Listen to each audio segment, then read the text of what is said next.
Hello students, welcome to RT academy. और मैं आपका बायोलॉजी टीचर नागेंद्र साहू। तो 11th आज हम एक नया चैप्टर स्टार्ट करेंगे। हमारा लास्ट जो चैप्टर था वो चैप्टर डाइजेस्टिव सिस्टम पे था, डाइजेशन एंड एब्जॉर्प्शन पे बेस्ड था। और हमने उस चैप्टर में एक चीज जानी, एक चीज समझी कि हम जो भी फूड लेते हैं वो फूड हम कॉम्प्लेक्स फॉर्म में खाते थे और उस फूड को डाइजेस्ट करके हम उसे सिंपल डिफ्यूजिबल फॉर्म में कन्वर्ट करते थे। एंड कन्वर्ट करने के बाद हम अब क्या करेंगे तो वो हम जानेंगे ब्रीदिंग एंड रेस्पिरेटरी सिस्टम में। क्योंकि केवल खाना खा लेने से एनर्जी नहीं मिलनी है आपको ऑक्सीजन भी चाहिए। जब वो ऑक्सीजन उस फूड का ब्रेक डाउन करता है तब आपको एनर्जी मिलती है। तो कुछ हम यही चीज जानेंगे कि आखिर कैसे वो ऑक्सीजन वाली चीज हमारे बॉडी में, क्योंकि रेस्पिरेशन तो हम सब पढ़ चुके हैं प्लांट्स में, सेम एज प्रोसेस हम एनिमल्स में भी है कि ग्लाइकोलिसिस होगा, देन क्रेब्स साइकिल होगी और हमें एनर्जी मिलेगी, प्रोसेस वही है। लेकिन आज हम ये जानने की कोशिश करेंगे कि आखिर कैसे एक एटमॉस्फेयर में मौजूद गैस को हम हमारे ब्लड में डिसॉल्व करते हैं और हमारे ब्लड से हम अपने सेल्स तक भेजते हैं। ऐसा क्या मैकेनिज्म है बॉडी का। तो इस मैकेनिज्म को जानने के लिए कंटिन्यू वॉच करते रहे हमारे चैनल को, और जो न्यू स्टूडेंट ऐड हुए हैं या न्यू स्टूडेंट देख रहे हैं वो हमारे चैनल को सब्सक्राइब करें। आरटी एकेडमी जो सभी के लिए एजुकेशन प्रोवाइड कराता है। हमारे पास अच्छी सीरीज है, पेपर आपका जब भी ये हमारे लेक्चर्स खत्म हो जाएंगे देन हम लोग प्रैक्टिस करेंगे, हमारे क्वेश्चन आंसर की इंपॉर्टेंट सारी प्रैक्टिस करेंगे उस पर। तो चलिए स्टार्ट करते हैं chapter breathing and exchange of gases.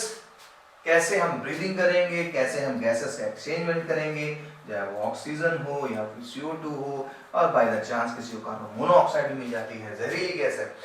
तो इस chapter breathing and exchange of gases में हमारा टॉपिक है ह्यूमन रेस्पिरेटरी सिस्टम। चलिए चालू करते हैं ह्यूमन रेस्पिरेटरी सिस्टम को। सबसे पहले हम ये जानेंगे कि ह्यूमन का और अदर एनिमल्स के कौन कौन से रेस्पिरेटरी ऑर्गन होते हैं। क्योंकि धरती पर इतने सारे ऑर्गेनिज्म हैं, इतने सारे ऑर्गेनिज्म हैं कि इनकी तो वेरिएशन पूछो ही ना। और उनके क्या क्या ऑर्गन है स्पेशल टाइप के जिनसे वो रेस्पिरेशन करते हैं। तो सबसे पहले इसी पर डिस्कस करते हैं, देन ह्यूमन में तो आएंगे ही। Respiration is the oxidation of nutrients in the living cells to release energy for biological work. Respiration एक केमिकल प्रोसेस था जिस प्रोसेस के थ्रू आप ऑक्सीजन से हमारे फूड का ब्रेक डाउन करते थे और उस ब्रेक डाउन से हमें बढ़िया खासी एनर्जी मिलती थी in the form of ATP। And breathing की बात करें तो बहुत से लोग रेस्पिरेशन को ब्रीदिंग से जोड़ लेते हैं। तो respiration is a chemical process. Respiration एक केमिकल प्रोसेस है, जबकि हमारा जो ब्रीदिंग है ये एक फिजिकल प्रोसेस है, एक फिजिकल प्रोसेस है। ये दोनों में डिफरेंस है। रेस्पिरेशन एक इंट्रासेलुलर प्रोसेस है, सेल के अंदर होने वाला प्रोसेस है। जब सेल में ऑक्सीजन पहुंच जाएगी तो वो जो केमिकल स्टेप चल रहे हैं वो केमिकल स्टेप रेस्पिरेशन है। लेकिन अगर आप एटमॉस्फेरिक गैसेस को अपने लंग्स में डाल रहे हैं तो वो जो प्रोसेस है वो आपका प्रोसेस ब्रीदिंग है। क्लियर? चलिए चलते हैं कुछ खास रेस्पिरेटरी ऑर्गन्स की तरफ। हमारे छोटे मोटे ऑर्गेनिज्म आपको दिखाई पड़ रहे हैं। चलिए आइए देखते हैं। Lower invertebrates. Invertebrates in the sense without backbone. Backbone तो है नहीं, चाहे हमारे स्पंजेस हो या हमारे जेलीफिश हो या हमारे प्लैनेरिया हो, इनकी बॉडी में तो है नहीं है बैकबोन। तो ये जो हमारी जनरल बॉडी सरफेस से क्या करते हैं, ये ब्रीदिंग करेंगे, बॉडी सरफेस से ब्रीदिंग करते हैं। क्योंकि बॉडी बहुत ही थिन होती है इनकी, बहुत ही ज्यादा थिन, क्योंकि एक तरीके से यूनिसेलुलर ऑर्गेनिज्म है। और यूनिसेलुलर ऑर्गेनिज्म अगर हैं तो फिर ये अपने बॉडी सरफेस से, क्योंकि बॉडी सरफेस सिंगल सेल है, सरफेस एरिया बॉडी का काफी ज्यादा होता है, तो इससे क्या करते हैं आसानी से डिफ्यूजन हो जाता है। तो जो हमारे लोअर इनवर्टिब्रेट्स हैं, लोअर इनवर्टिब्रेट्स हमारे बॉडी के सरफेस से ये ब्रीदिंग करेंगे। एग्जाम्पल में स्पंजेस हैं, सिलेंट्रेट्स हैं एंड फ्लैट वर्म्स हैं। चपटे वर्म्स है, देखिए चपटा वर्म एकदम फ्लैट है। नेक्स्ट,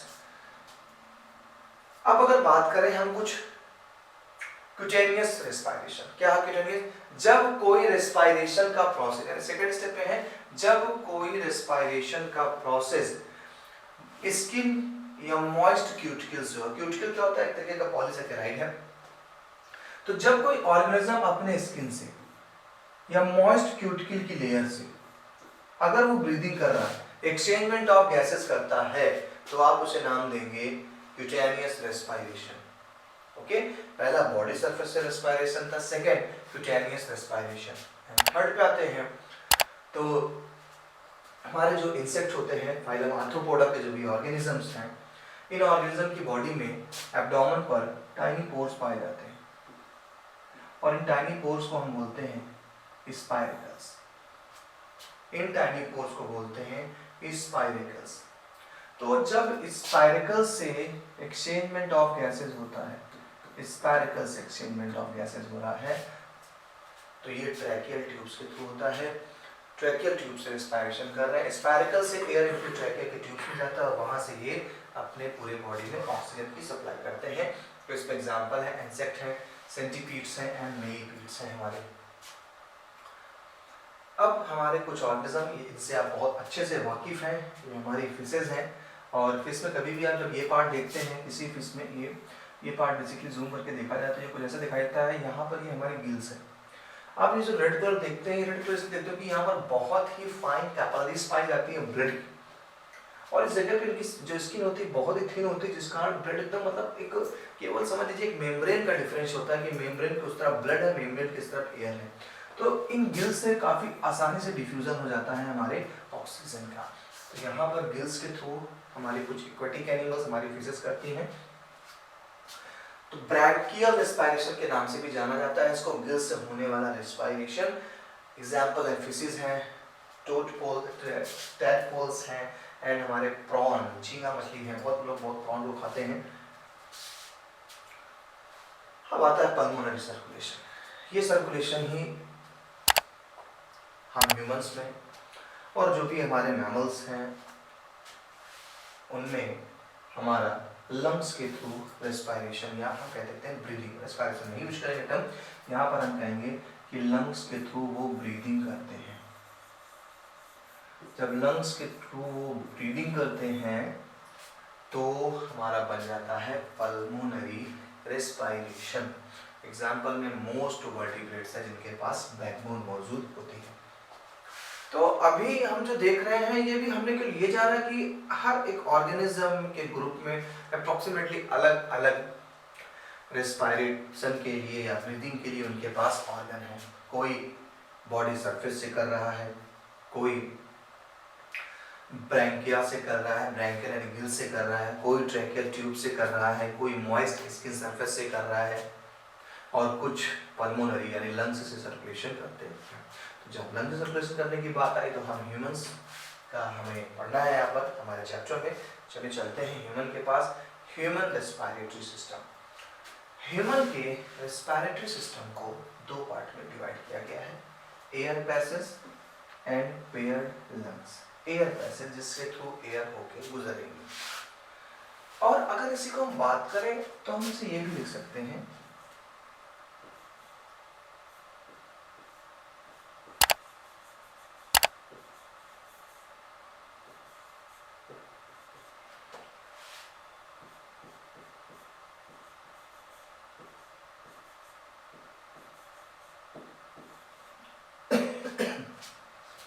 ह्यूमन रेस्पिरेटरी सिस्टम में हम दो पार्ट कर देते हैं, accessory respiratory organ and main respiratory organ. Accessory मतलब हेल्प करेंगे, ये मेन तो नहीं, क्योंकि मेन अगर देखा जाए गैसेज जो एक्सचेंजमेंट होगा वो मेन हमारे लंग्स के पास होता है। मेन हमारा कहाँ होगा? लंग्स के पास होता है। तो मेन तो ये हो गए यानी पेयर्ड लंग्स, और एक्सेसरी हमारे क्या हो गए? एयर ट्रैक्ट या फिर एयर पैसेज। तो अगर हम इस डायग्राम में देखें तो ये जो आप देख रहे हैं ये एक प्यारा सा स्ट्रक्चर, ये हमारे लंग्स है और ये हमारा मेन रेस्पिरेटरी ऑर्गन होता है। चलिए और देखते हैं। तो पहले आप ये समझ गए कि ह्यूमन के रेस्पिरेटरी सिस्टम को हम दो पार्ट में डिवाइड कर रहे हैं, एयर पैसेज में एंड वन पेयर लंग्स में। चलिए सबसे पहले एयर पैसेज से जुड़े कुछ इंपॉर्टेंट क्वेश्चन को देखा जाए जो हमारे लिए अभी और फर्दर एग्जाम के लिए, हमारे बोर्ड एग्जाम के लिए इंपॉर्टेंट हो। सबसे पहला कंडक्टिंग पार्ट, सब एयर पैसेज पे चल रहा है, एयर ट्रैक पे चल रहा है। पहला है conducting part, it transport atmospheric air into the alveoli.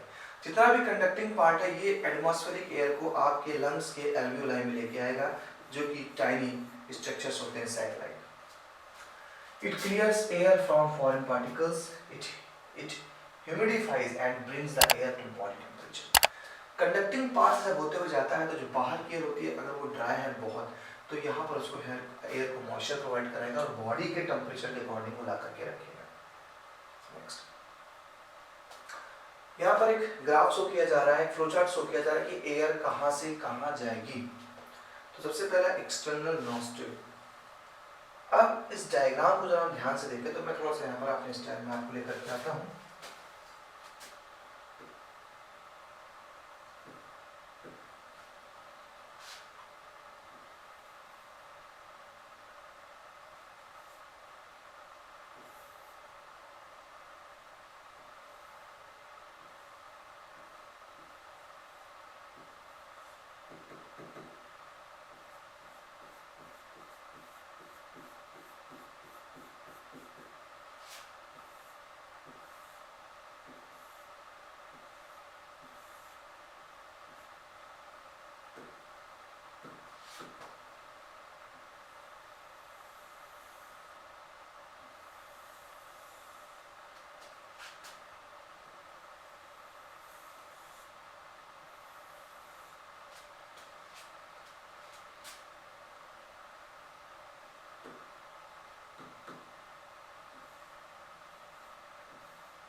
ये आपके जो ब्रोंक्यूल्स हैं, छोटे छोटे ब्रोंक्यूल्स, ये आपको ऐसे ड्रॉ करनी है। अगर मैं टेक्निक को देख सकें आप, हम चाहें तो लंग्स के आउटर एक मेम्ब्रेन और बना सकते हैं।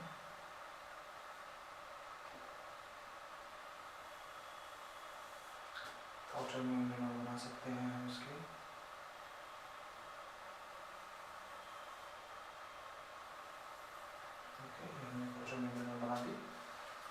अब अगर हम बात करें इसके पार्ट के लगने के, तो पार्ट कैसे हमारा क्या है देखिए।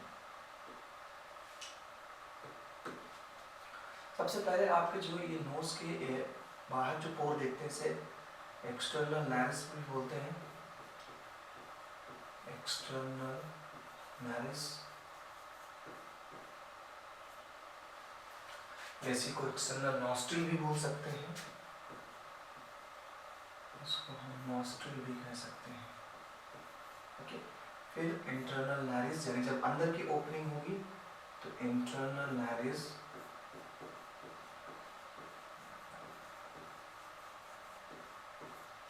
ओके, आप अंदर जाएंगे तो आपको ये पार्ट जो मिलेगा नासोफैरिंक्स होता है, नासोफैरिंक्स।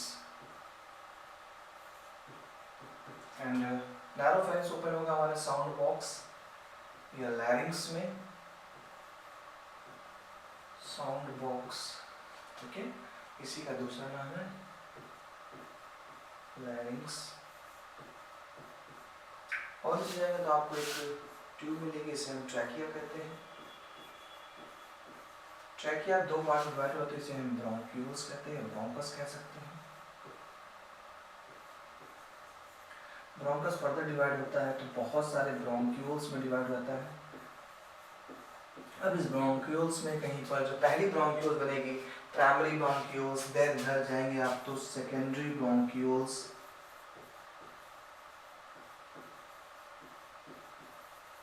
Tertiary bronchioles and terminal bronchioles.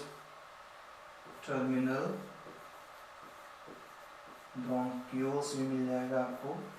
And जब टर्मिनल ब्रोंक्यूल्स के लास्ट पे जाएंगे तो आपको ढेर सारे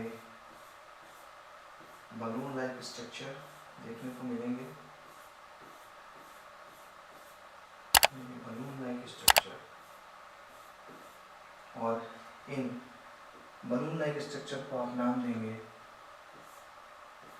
एल्वियोलाई। यही सारा गेम होता है एक्सचेंजमेंट का।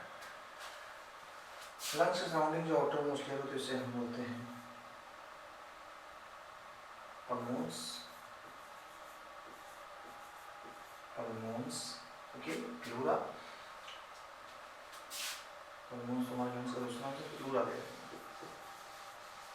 Pleura, okay. तो आप देखते हैं कि अगर ह्यूमन के रेस्पिरेटरी सिस्टम की बात करें तो ह्यूमन के रेस्पिरेटरी सिस्टम में मेन हमारे लंग्स थे एंड हमारे जो हेल्पर थे।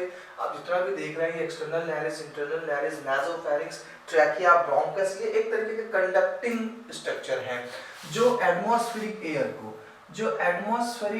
को या हम एयर ही कह दे रहे हैं, ऑक्सीजन की बात नहीं करेंगे पर्टिकुलर, एटमॉस्फेरिक एयर को हमारे लंग्स तक लाने का काम कर रहे हैं। इसे ही हमने कंडक्टिंग ट्यूब्यूल्स बोला, या इसी को हम एयर पैसेज भी कह सकते हैं। तो इसी पार्ट को आप डायग्राम को ध्यान से देख लीजिए। सबसे पहले एयर आपके एक्सटर्नल लैरिंक्स से नॉस्ट्रिल के अंदर जाएगी। नॉस्ट्रिल इंटरनल लैरिंक्स के थ्रू ऑक्सीजन को आपके नाक के अंदर या नासोफैरिंक्स पे छोड़ेगा। अब इसी बीच में बहुत सारी बोन्स पाई जाती है, टर्बाइनल बोन्स कहते हैं। नोज के अंदर टेढ़ी मेढ़ी, तो ये पॉइंट नोटेबल है कि नोज के अंदर टेढ़ी मेढ़ी बोन्स पाई जाती है, इसे टर्बाइनल बोन्स कहते हैं, जो क्या करती है कि आपके जो एटमॉस्फेरिक एयर है उसको हमारे बॉडी के टेम्परेचर के अकॉर्डिंग लेकर के आता है। देन आपकी जो एयर है वो एयर आपके साउंड बॉक्स यानी आपके लैरिंक्स से गुजरता है। जब लैरिंक्स से गुजरता है तो इसी जगह पे साउंड भी जनरेट होती है। लैरिंक्स से निकलने के बाद चीजें पहुंचती हैं आपके ट्रैकिया पे। ट्रैकिया पे खास क्वेश्चन, ट्रैकिया पे कार्टिलेजिनस रिंग पाए जाते हैं।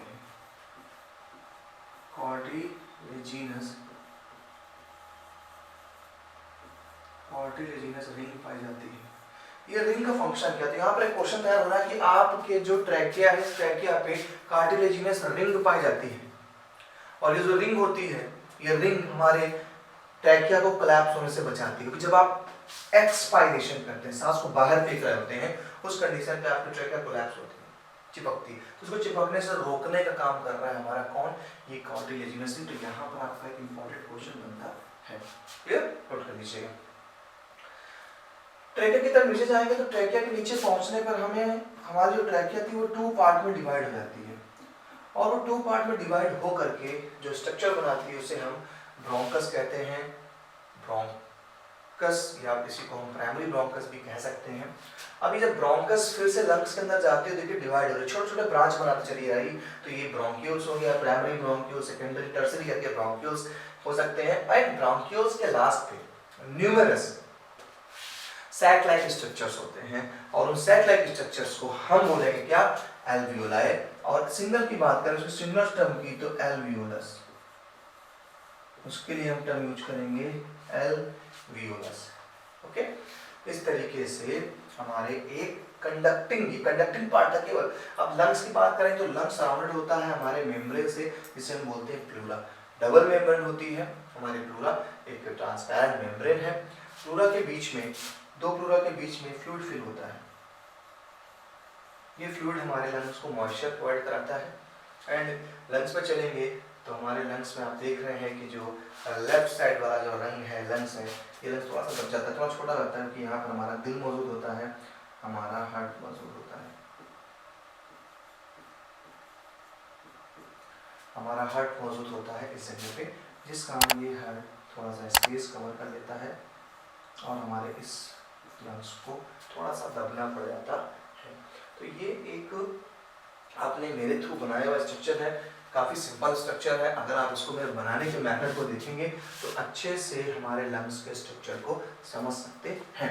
ये तो मेरे स्टाइल में रहा। चलिए चलते हैं आपके साथ में एनसीईआरटी की तरफ। देखिए सारी चीज़ें आपको मिलेगा। External nostril, nasal passage, nasal chamber, nasopharynx, glottis, larynx पे गया, ट्रैकिया पे गया, primary bronchi, secondary bronchi, tertiary bronchi, bronchioles, then terminal bronchioles, then respiratory bronchioles and the alveolar duct। सारी चीजें वहीं 1-2 पॉइंट चीजें ऐड की गई। ये पाथ हो गया, एक तरीके से रास्ता हो गया, जहाँ से हमारी एटमॉस्फेरिक एयर हमारे एल्वियोलर डक्ट तक पहुंच रही है। नेक्स्ट आते हैं, थोड़ा सा लैरिंक्स के बारे में कुछ खास बात हो जाए। ये बड़ी ही इंपॉर्टेंट चीज़ है, यहाँ पर आपको कुछ देखने को मिलेगी।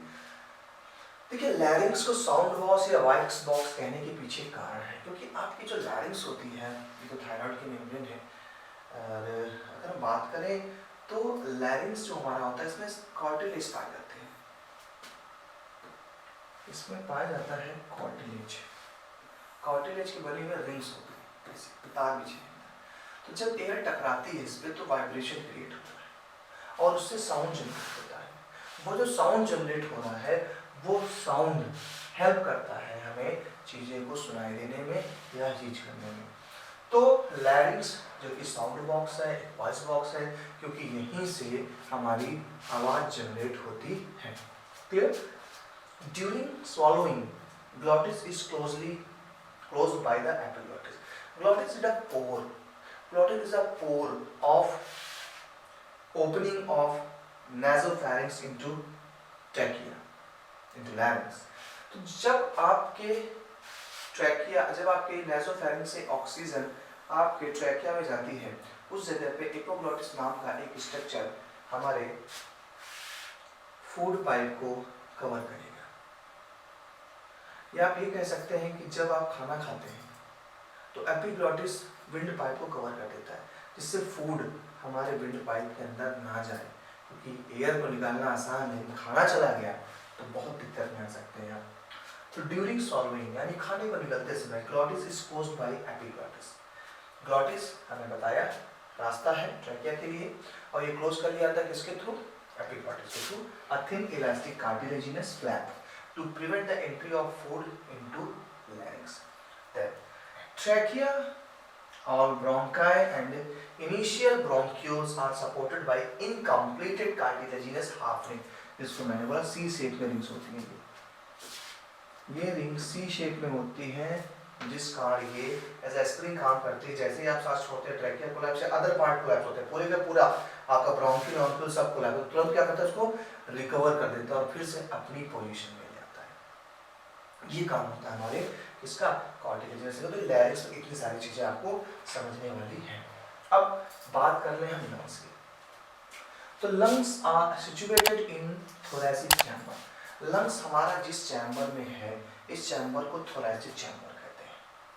एंड रेस्ट ऑन डायाफ्राम, और डायाफ्राम के ऊपर क्या करता है? रेस्ट करता है। रेड कलर से आप देख रहे हैं डायाफ्राम में, इस पे रेस्ट कर रहा है।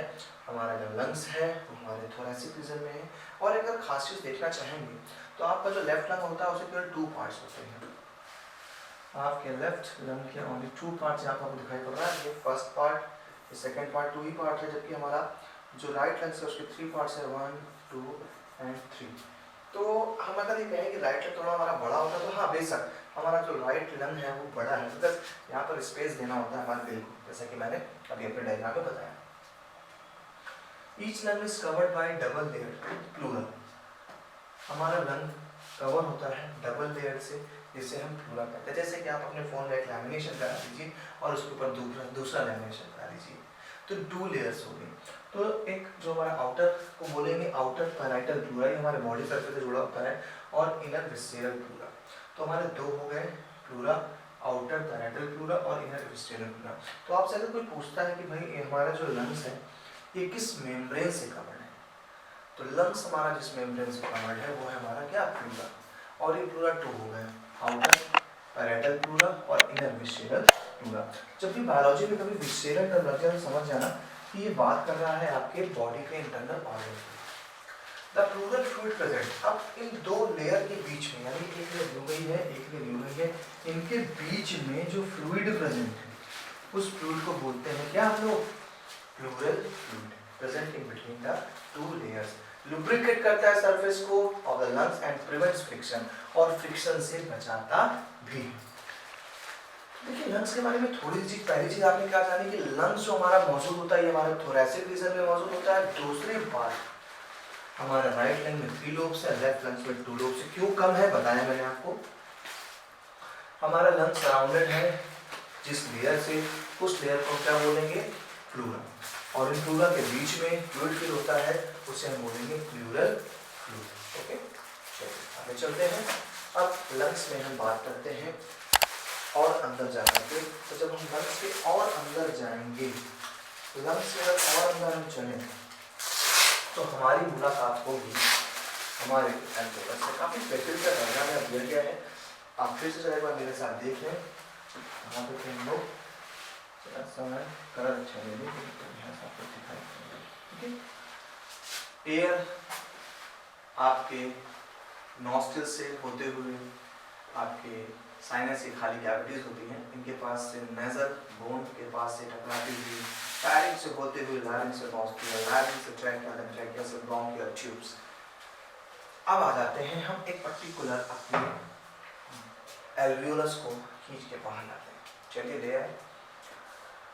आपके एल्वियोलस में जो पाइप जा रहा होता है, इस पाइप को जो पाइप जा रहा है, देखिए यहाँ पे दो चीजें हैं। ब्लू से जो आप देख रहे हैं पल्मोनरी वेन्स हैं, और रेड से जो आप देखते हैं पल्मोनरी आर्टरी है। यही है ना, गलत जवाब। याद करिए, लंग्स से, हार्ट से जब कभी ब्लड कभी लंग्स की तरफ जाता है तो लंग्स की तरफ ब्लड ले जाने वाला पल्मोनरी वेन होता है, पल्मोनरी आर्टरी। और लंग्स से जो ब्लड लेके बाहर निकल रहा वो क्या है, पल्मोनरी वेन। यहाँ पे कलर चेंज हो जाएगा क्योंकि आपको पता है कि हर जगह आर्टरी का फंक्शन होता है हार्ट से ब्लड को लेके जाना, चाहे वो बॉडी पे लेके जाइए चाहे वो लंग्स पे लेके जाइए। लेकिन लंग्स से ब्लड को हार्ट पे लाने वाला वो वेन ही होता है, इसलिए हम उसको पल्मोनरी वेन बोलते हैं। कलर चेंज क्यों? क्योंकि पल्मोनरी आर्टरी में जो ब्लड बह रहा है वो डीऑक्सीजनेटेड होता है, और वेन्स में जो ब्लड बह रहा है वो ऑक्सीजनेटेड। यहाँ पर टर्म उल्टे आते हैं, इसलिए कलर यहाँ पर चेंज मिलेगा आपको। पल्मोनरी आर्टरी आपको ब्लू से दिख रही है, पल्मोनरी वेन आपको रेड से दिखाई पड़ रही है। अगर इधर म्यूकस के अंदर लाइनिंग होती है जिससे कि हमारे इंटरनल जो लेयर्स है वो डैमेज ना हो, म्यूकस की ग्लैंड अंदर पाई जाती है। यही म्यूकस ग्लैंड से निकलने वाला म्यूकस आपके एल्वियोलस में भर जाता है तो आपको कफ फील होता है। ये देखिए एल्वियोलस लगी हुई ढेर सारी। ये जो एल्वियोलस होती है बहुत ही थिन होती है, और थिन होने के कारण यहाँ पर डिफ्यूजन, देखिए समझिएगा बात को। अभी आप यहाँ पर ऑक्सीजन पहुंचा रहे थे या एयर पहुंचा रहे थे, नो डाउट। अब जब ये ऑक्सीजन अंदर पहुंच गया तो अंदर ब्लड कैपिलरी का जाल बिछा हुआ आप देख रहे हैं। जैसे ही ऑक्सीजन पहुंची, ऑक्सीजन हायर कंसंट्रेशन से लोअर, यानी पल्मोनरी आर्टरी में ऑक्सीजन पहुंच जाएगी। और पल्मोनरी आर्टरी से जब ऑक्सीजन पहुंचेगी, जैसे पल्मोनरी आर्टरी में ऑक्सीजन पहुंचा, ये ऑक्सीजन कैसा, ब्लड कैसा हो गया, डीऑक्सीजनेटेड होने से बच गया और ये हो गया ऑक्सीजनेटेड। और जब ये ऑक्सीजनेटेड हो गया तो अब ये पल्मोनरी वेन के थ्रू हार्ट में ले आया जाएगा और हार्ट के लेफ्ट ऑरिकल में छोड़ दिया जाएगा। तो यहाँ पर याद रखें आप कि जो एल्वियोलाई होते हैं उसमें numerous capillary network, highly capillary network होता है। अंदर ये जो हमारी डक्ट है हमारे कैपिलरी के लिए, वहाँ पे म्यूकस की लाइनिंग होती है, म्यूकस अंदर ग्लैंड्स होती हैं जो मॉइस्चर प्रोवाइड कराता रहे, हवा गर्म ना हो, हवा एकदम हमारे बॉडी के टेम्परेचर से मैच करते हुए अंदर जाए। और एल्वियोलर सैक्स भी मौजूद है। तो ये बात थी हमारे रिस्पायरेटरी ऑर्गन की। तो लंग्स, ब्रोंकाई, ब्रोंक्यूल्स और एल्वियोलाई तीन चीज को बियर करता है। ब्रोंकाई, देन ब्रोंकाई जब बटा तो bronchioles, primary, secondary, tertiary and alveoli. Alveoli and their ducts form respiratory और एक्सचेंज पार्ट। यहीं पर गैसियस एक्सचेंजमेंट होता है। और इस तरीके से आज के हमने इस लेक्चर में ह्यूमन के respiratory system and other organism के रेस्पिरेटरी ऑर्गन को जाना। अब जब कभी हम बात करेंगे तो हम थोड़ा और अंदर की तरफ चलेंगे। अभी हमने ये जान लिया कि यार हाँ, हमारी बॉडी में रेस्पिरेटरी ऑर्गन नाम की कोई चीज़ पाया जा रहा है, जहाँ पे मेन रेस्पिरेटरी ऑर्गन है एंड एक्सेसरी रेस्पिरेटरी ऑर्गन है। मेन यानी लंग्स वाला पार्ट था और एक्सेसरी हमारा वो पार्ट था जो हमारा कंडक्टिंग डक्ट हुआ करता था, एटमॉस्फेरिक एयर को बॉडी के अंदर लाने वाला। हमने एल्वियोलस के बारे में जाना जो कि मेन साइट है एक्सचेंजमेंट ऑफ गैसेस की। एंड अब नेक्स्ट लेक्चर मेरा थोड़ा और डेप्थ में चलेंगे, लेकिन उस लेक्चर को लेने के लिए जो कि हमारे चैनल अकेडमी आपको ईयर लॉन्ग लेक्चर्स भी प्रोवाइड कराता है, तो उसके लिए आपको हमारे चैनल को सब्सक्राइब करना पड़ेगा। तो सब्सक्राइब के लिए बेल आइकन दबाएं और हमारे लेक्चर्स को पाते रहें। साथ ही साथ हमारे सिलेबस खत्म होने के बाद हम प्रैक्टिस पेपर को भी रिवाइज करेंगे, यह भी हमारे सीरीज में इंक्लूडेड है। तो मुलाकात करते हैं नेक्स्ट लेक्चर पे। चैनल को लाइक, सब्सक्राइब, शेयर जरूर करते हैं। Okay, bye bye.